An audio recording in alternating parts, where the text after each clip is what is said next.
Mm, mm.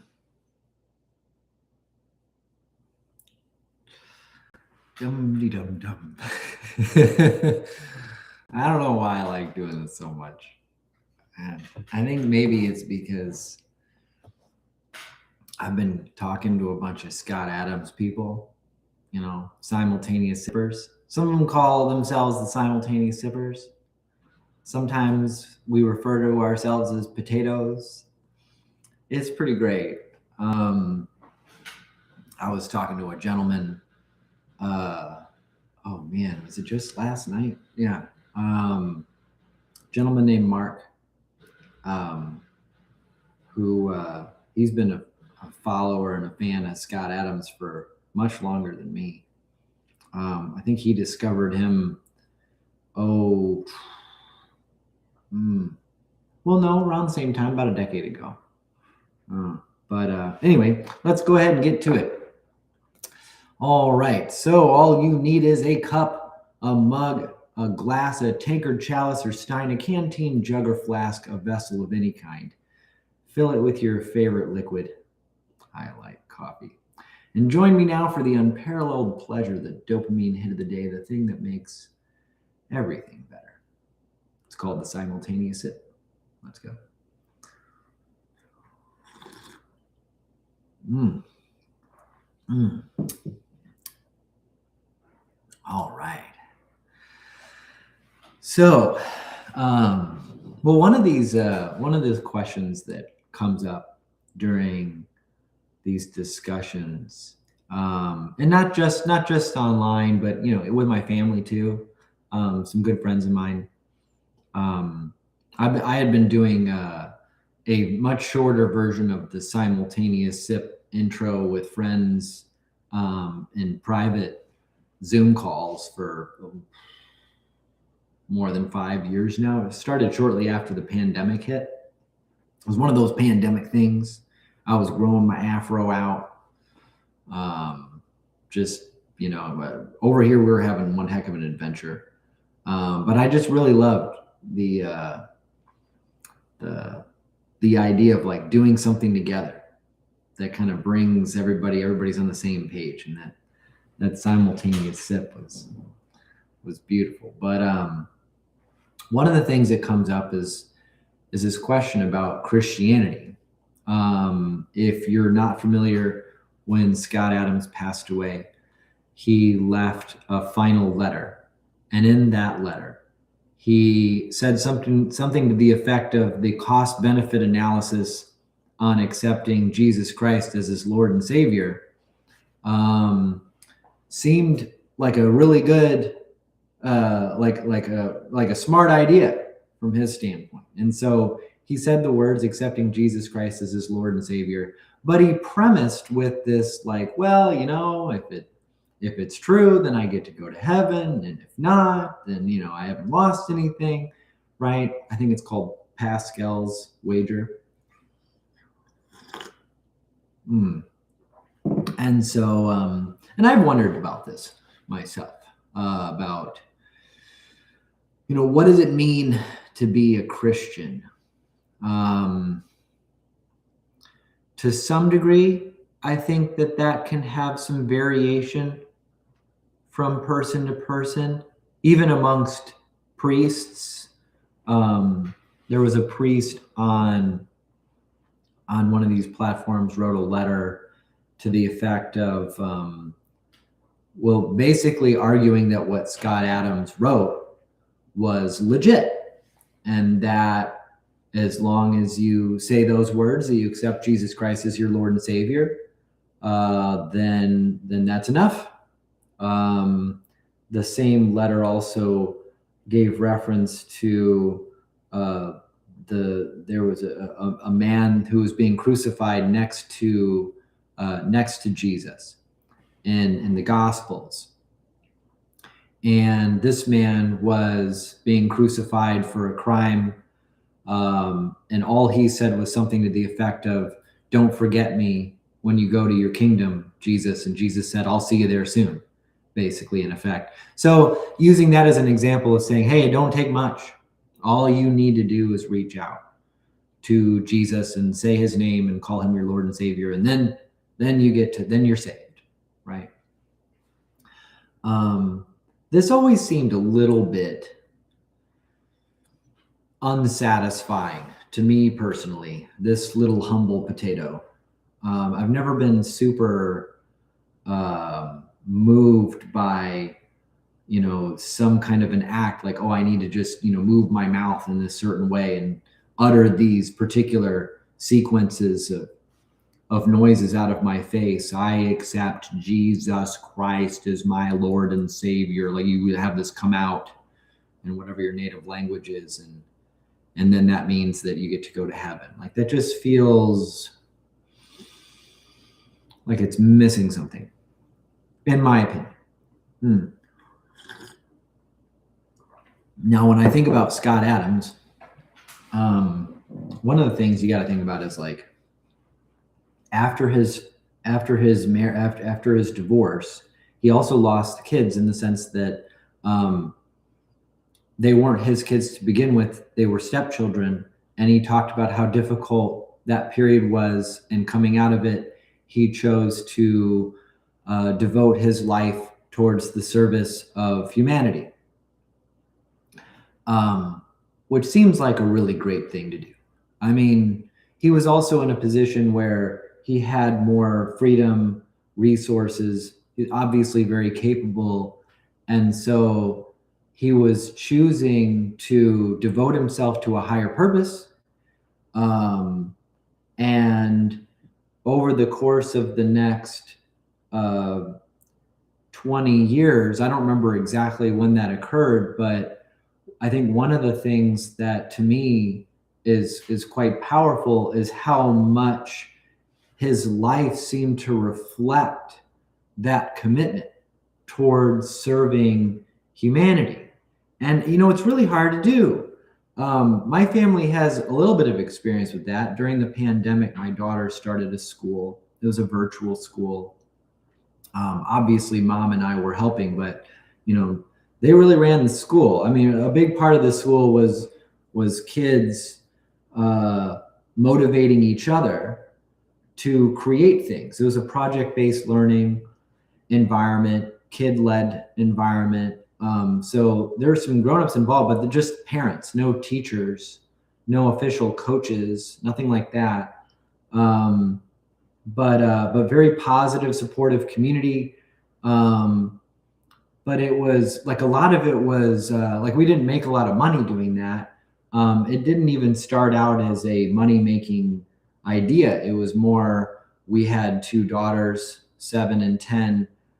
Schools closed down. We wanted to try to create positive experiences for them. And I think that it's way easier to learn if you can get feedback from lots of people, not just one person. And also, if you're actually doing real things, then grades don't make a ton of sense. What you want to do is you want to get feedback from people who are seeing what you're doing. If you're creating a product or service, that's more obvious. But even just essays, teaching things, like, you get feedback from people. So that's what we were doing. And if people couldn't pay for it, we didn't really give people a hard time about that because it was good for everybody. If you had having more young people sharing projects benefited everybody. So we were happy to just try to be helpful. So that's a recent experience of really trying to think through how to be helpful in our lives, in my family's recent experience. But that's actually really hard to do. And if you look at like Scott Adams' books, like I recently, I bought all of them. I figure if I'm going to keep doing this, I should probably, even though I've read How to Fail at Everything and Still Win Big, I haven't read his other books. I want to go through all of this because, well, one, he was just a fantastic guru. So I think it'd really be worth it. But the way that he seemed to approach the live streams, his books, the candid nature in which he shared things, he really did seem to be walking the walk. So the question is, does that make someone a Christian?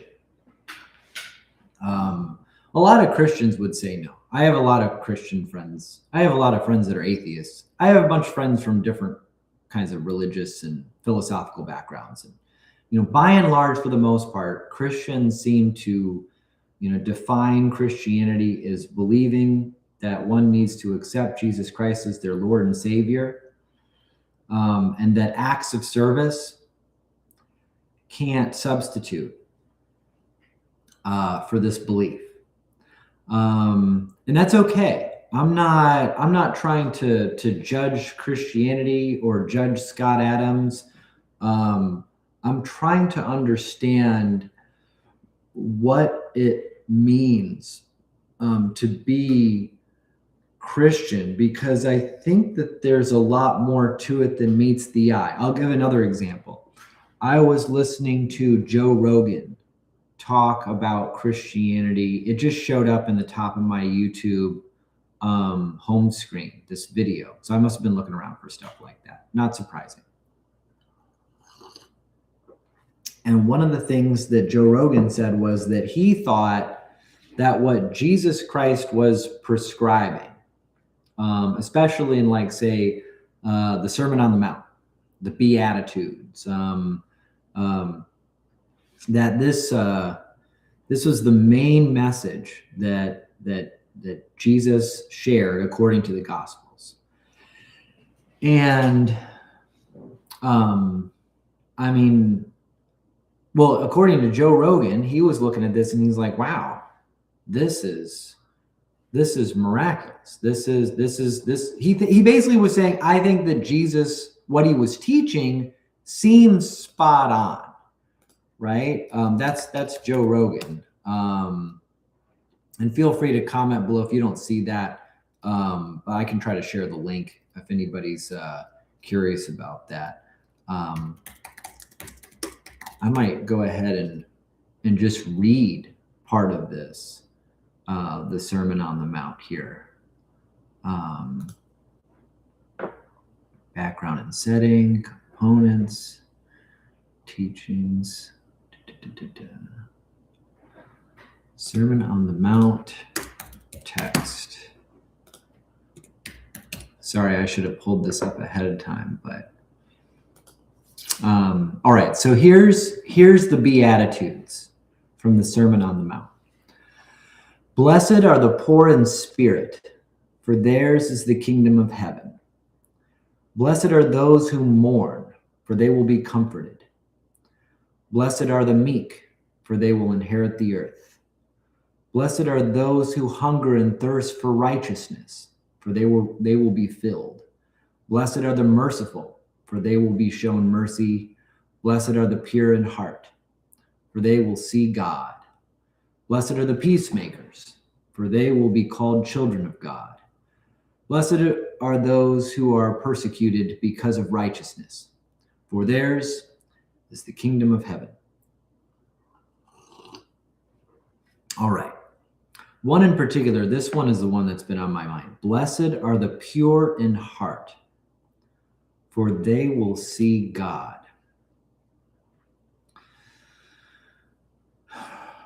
Here's what I personally have found, just from my own subjective experience.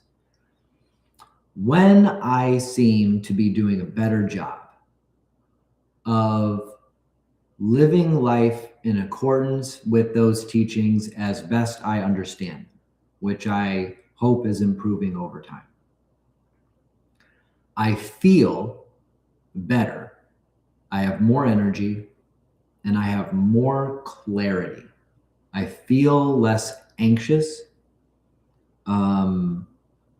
It's easier for me to make sense of things, like my own failures, and like when other people do things that would frustrate me or bother me. It's easier for me to understand the nature of it and therefore not be upset, but have the peace that comes from understanding, basically, which is also biblical. I seem to recall my mother teaching me that at one point when I was a child. Um, so I think that the teachings of Jesus Christ in Christianity, I think that this is also true of religions in general, is that they're attempting to try to give people a lens, like a pair of glasses through which to see reality more clearly. And almost like a process to increasingly see reality more clearly. So this particular part here, this is the Beatitude number 8. Blessed are the pure in heart, for they will see God.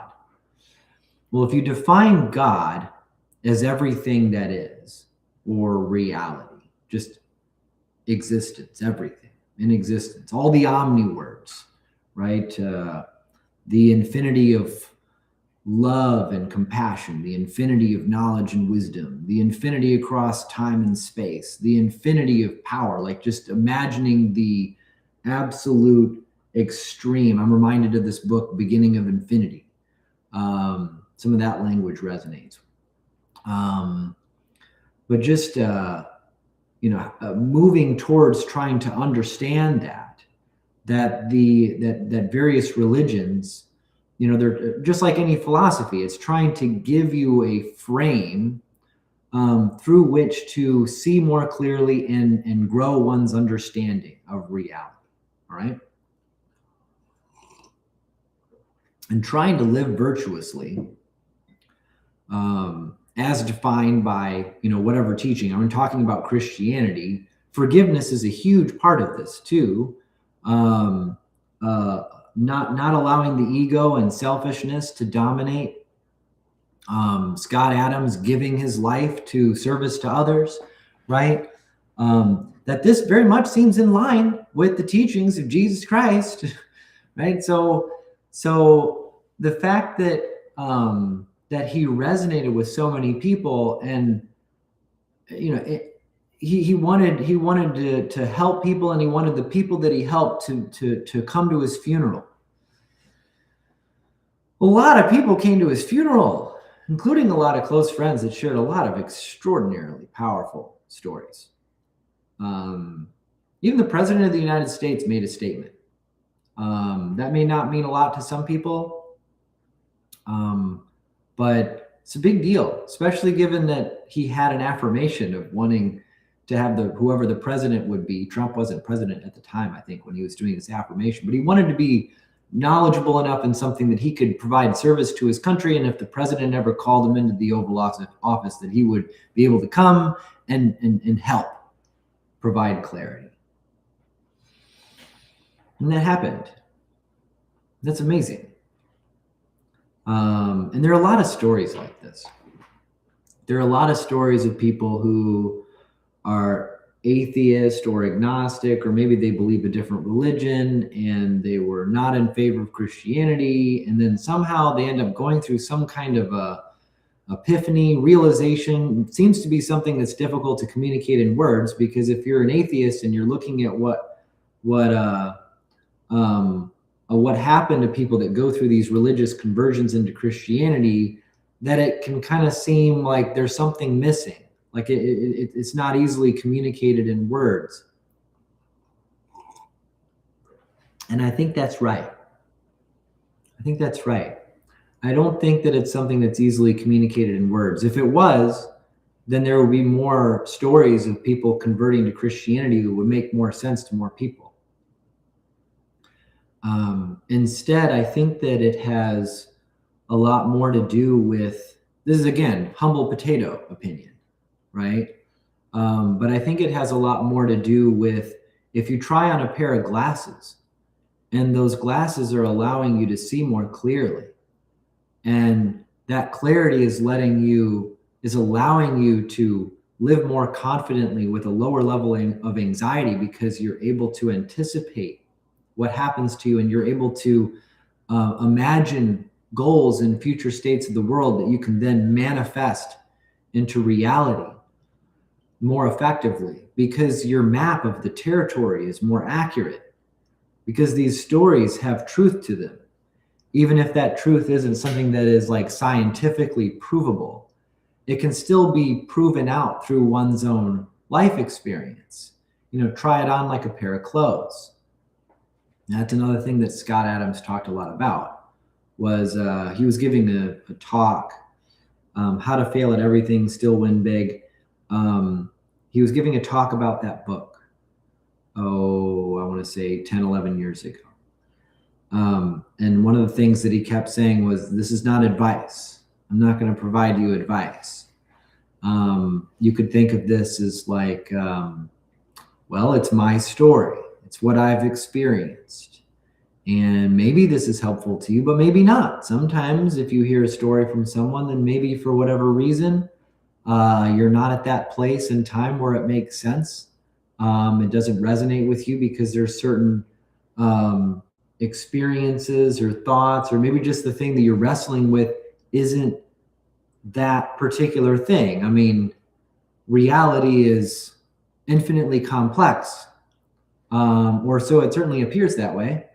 And so it shouldn't therefore be surprising that it's challenging. It would be really challenging. It would be inappropriate to assume that if someone has some powerful truth to share about their life, that it's going to resonate with everyone. Right. But if you're honest about it, if you're honest and true in sharing your story, it should resonate with some people. I think that honesty piece is a huge part of this. I think that through living these virtues and through trying to understand and live these Beatitudes and these teachings, I think that the truth of some of this way of trying to approach life becomes self-evident to the individual. Perhaps that's what it means to have a personal relationship with Jesus Christ, that it's like a personal thing in the sense that one has to have their own journey. They can't take somebody else's word for it.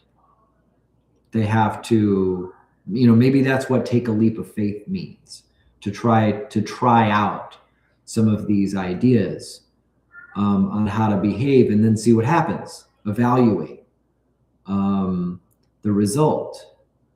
And hopefully with a long enough time horizon, right? Because some of this stuff can be difficult to, I don't think that one attempts to try to live in the example of a guru for a day and then judge the outcome based on a day. I think that it's much harder than that. I think it takes longer than that. I think it's a process. So, So I guess technically, Scott Adams is a Christian based on the definition of Christianity by my Christian friends. He said the words. But I also think that he was Christian in a sense that shouldn't rub anybody the wrong way. I think for me, for a long time, I considered myself to be an atheist. I don't know if I'd call myself a Christian today. I'm kind of in Joe Rogan's camp in the sense that Joe Rogan's looking at this. He's like, well, in terms of the actual teachings and the way that Jesus lived his life, this seems like this is something to aspire to. This is the right kind of role model. And then, questions like, was Jesus born of a virgin? Did Jesus rise from the dead? Was Jesus the son of a deity? Like, I just don't know personally. Frankly, I'm not very interested in that.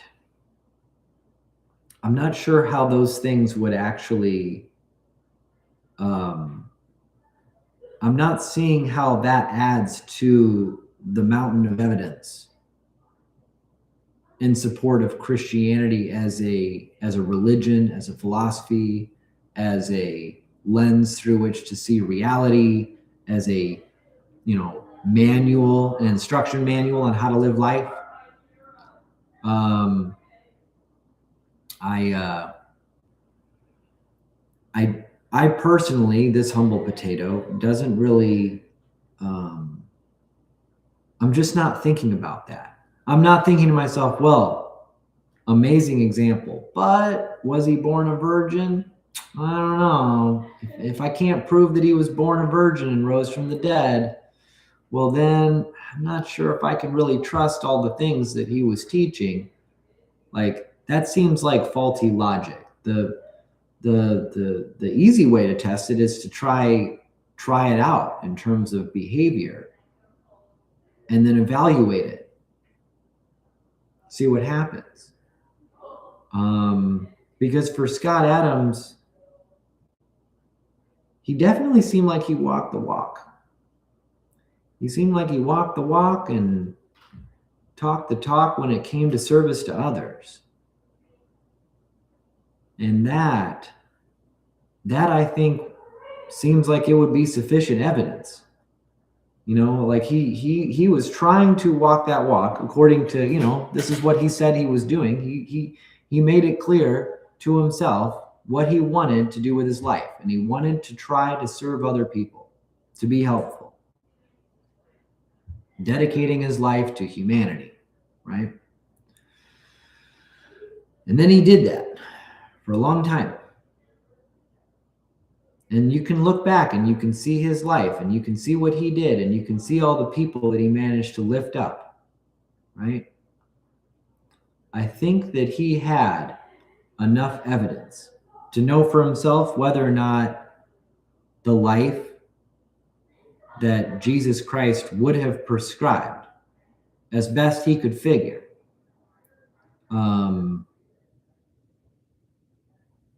Maybe that's why. Maybe that's why at the end he went ahead and said, I'll just go ahead and say, Jesus Christ is my Lord and Savior. Because if you look at the life of Jesus Christ, I think that as much as a human being can try to do that, I think that's at least, again, I didn't know him personally. I never met him. I haven't even read all of his books. But he seemed like he was really giving it his best shot. So I think he had the data. I think he had a lot of experiences that showed that, hey, this particular way of trying to live life is one that is extraordinarily gratifying and can provide tremendous amounts of clarity.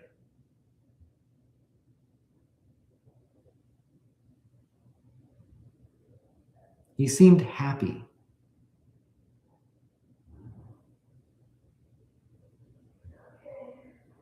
He seemed happy in a world of people that are really sad.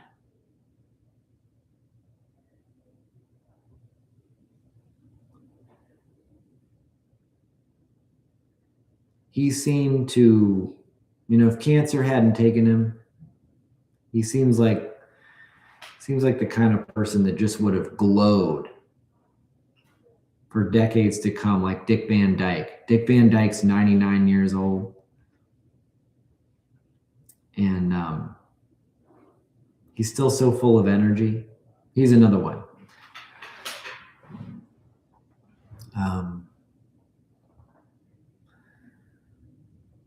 So yeah, that's what I think. I think that if you can define Christianity as believing that Jesus Christ had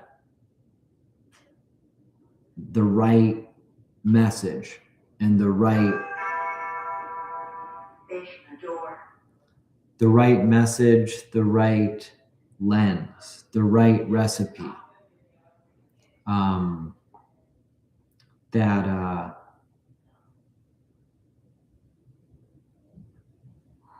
that one could maybe take that and say, hey, I'm a Christian because I believe that Christ was right. So maybe that's what he meant. But I have a really hard time believing that a benevolent deity would really care so much about just saying a few words. Again, that's just me, humble potato.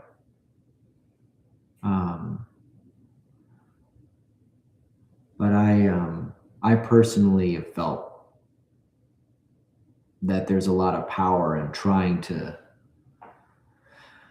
Well, what would Jesus do, right? As a rule of thumb,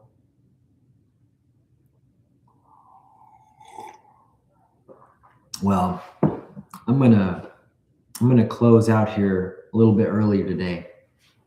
I have a member of my family is in a bit of trouble, so I need to go and call them and make sure that they're okay.